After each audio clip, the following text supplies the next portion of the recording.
Catus, Maximus here, this time with another Icon G2 Ratchet video. This happens to be their 9-inch locking flex head. The locking flex heads, at least on this initial batch, are only comfort grip.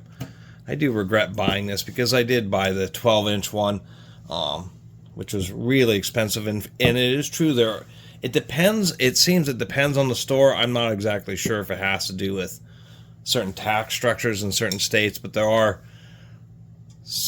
some stores where these ratchets are more expensive in store. I don't know if that's because they're building in transportation costs or what, but I did want to mention that because there are even photos online showing like this 12-inch being $50 in the store, this one being like $55, yet being like $5 cheaper. And the larger ratchets, there's even more price difference. I wanted to put that out there. Anyway, I actually got this for a very small discount. So even on these new tools, there's I got this off the discount shelf. It wasn't discounted that much. I think it was like $43.99 or something. But it seems when there's a big release of new products at Harbor Freight, a lot of people go and buy them. And I've noticed even at my Harbor Freight, if somebody it's just like some cut stickers, but everything, all the packaging is good, they'll just put it back on the normal shelf. But this one, the packaging had been all chopped up and taped up, and so they couldn't really put it as equivalent of new, even though it was a new ratchet. And so, got a deal. You got to take a look at in their little discount section. Actually, they have two discount sections. When I went in and got this one, they had a bunch of their refurbished or re-factory tested power tools, and Harbor Freight's been doing that a lot. A lot of people will return their power tools saying that there's a problem with them. And Harbor Freight realized they're losing enough money to where I guess they're shipping them to some type, I don't think they're repair centers, they're just testing centers, or maybe they're just doing it in store.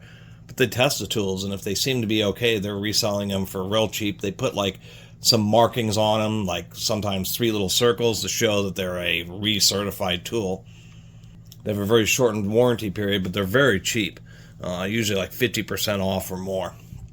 So actually, a couple different ways to get some much better than just coupon prices. Even getting this for a little bit cheaper, I realized like $44 for this Gen 2 ratchet is probably a reasonable price. I think upward the $55 or something, the normal price, I think it's $50 online, is still maybe $5 off here and there. Still kind of spendy for a Harbor Freight ratchet. And they actually have a little commercial, a little video that they put together for these ratchets.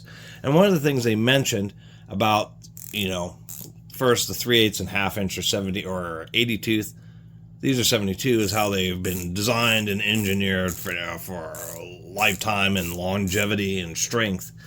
And I thought, well, does that mean that the old 90 tooth icons were not designed for longevity and strength? And if you go watch that little video, it's a little confusing, because that's essentially what they're saying, is that they lowered the tooth count on, at least on these 1/4 inches, from 90 to 72, indicating that there was some type of reliability issue. Dramatically different heads between the Gen 1 and the Gen 2 icons. People say these look like snap-on heads on Armstrong, gearwrench, matco locking flex head design. There's a couple different locking flex head designs. There's some where it's just like a simple pin on the side, which just interacts with some cutouts on the bottom of the flex. Some is a press button and like a little pull, kind of like a little ratchet pawl. This style, it just uses this metal block, and when you flip it up, it locks the ratchet head. And people say that this overall, this design, this matco design, is probably one of the most robust, because what this little half moon shape has, and I don't know if you can really see very well in the open position, but one side of this actually has teeth, and so when it rocks up, these teeth engage in the little slots, and there's like 5 teeth or something in there. It is only engaging on one section, just a little area here, but it is 5 teeth, and it generally is the strongest. I did find a couple pictures of these stripped out, but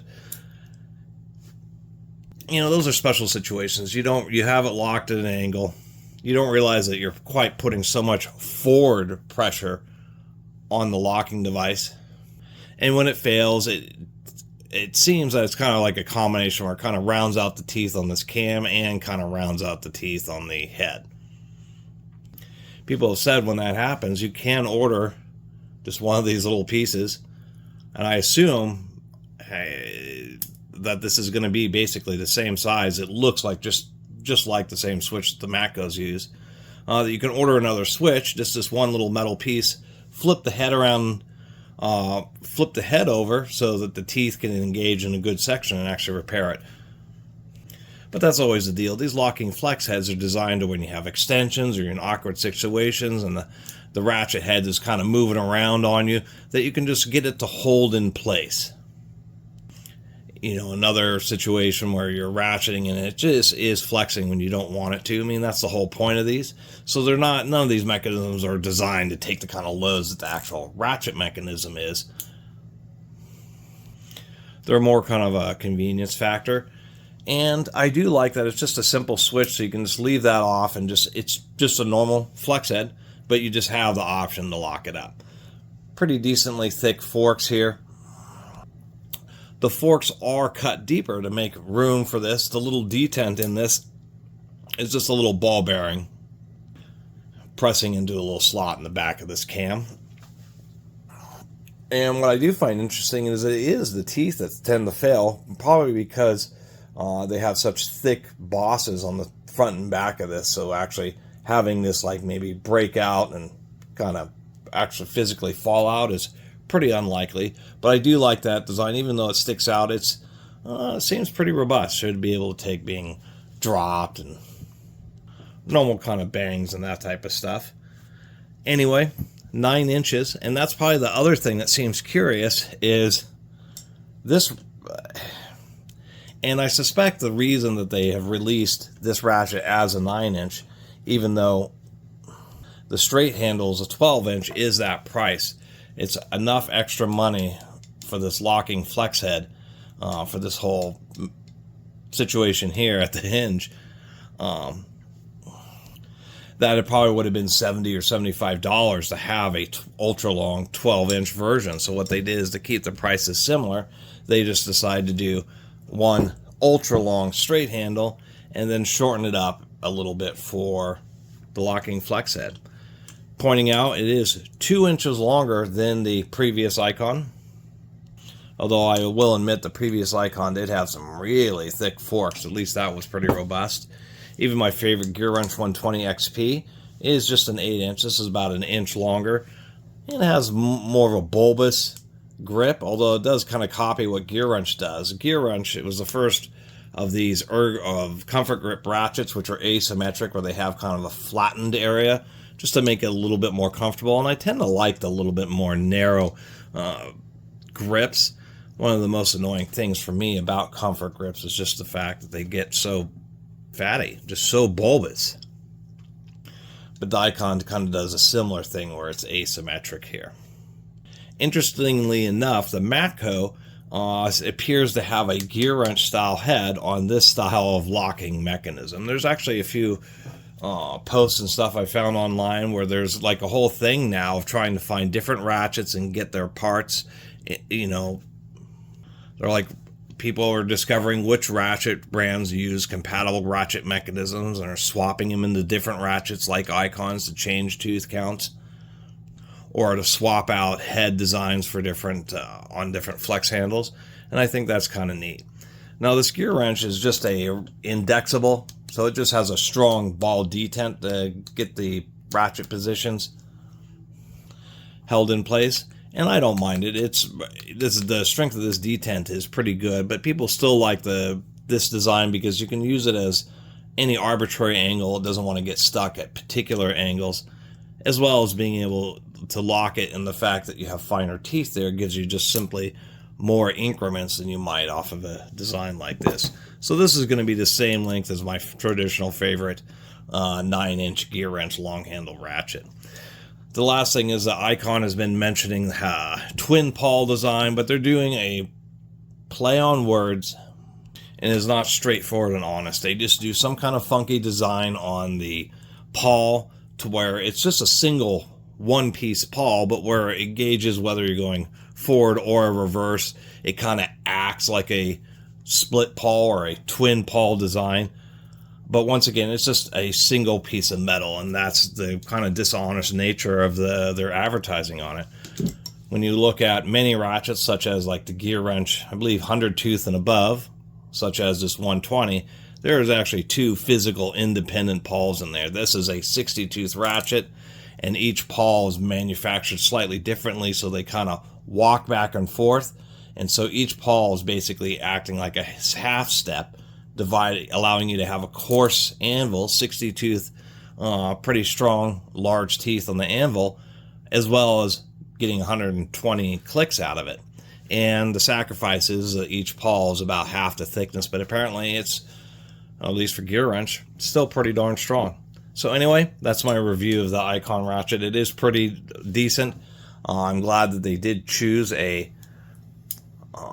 nice, robust, one of the more robust of the locking mechanisms and easy to use. But there's this still kind of marketing and sales stuff that this doesn't make me have the warmest of feelings. One of those is the borderline minimum, very confusing advertising about their twin pawl design when it's not physically 2 different pawls in the ratchet. And then, of course, the second thing is the reduction from 90 teeth to 72 teeth, with them advertising that it increases lifetime and robustness, strength. That by saying 72 tooth, it gives you all those properties. They're disrespecting their earlier ratchets, saying that they are not as robust and not as long lasting. But when they came out with these were supposed to be the ultimate, the best ratchets Harbor Freight ever had. So I don't know exactly what's going on with that. The heads are obviously just a lot nicer. I mean, these old ones had just the most microscopic little torque screws. Kind of a fair amount, not too bad, but still a fair amount of anvil play, so the anvils are a lot tighter on these. These actually have rubber O-ring seals under the switch and under the anvil. In my previous video, you can look up the teardown of the ratchet mechanism. So they definitely are, an improved mechanism. You can see the whole ratchet head is actually just a little bit taller. You can see the center line of the, if we put the center line of the pivots together, it is a bigger ratchet head. But nonetheless, I think for the price, first thing, knowing that gearwrench has the same type of locking flex head design, I still probably recommend them, but it's not as easy to warranty something, like an Icon, because Harbor Freight has all those stores now. They're kind of like what Sears used to be, and that's probably part of how they've had so much success in the last few years is because so many other large purveyors of tools, such as Sears, have fallen away, giving them some opportunity. So anyway, that's my video on the Harbor Freight's new G2 locking flex head ratchets. I would wait till you could find some kind of sale. Otherwise, I would just go with a gear wrench. Get 120 tooth with the same locking mechanism, or maybe even a matco or something like that, because these prices are quite nearly there. But if you get them on discount, they seem pretty decent. Anyway, thanks for watching.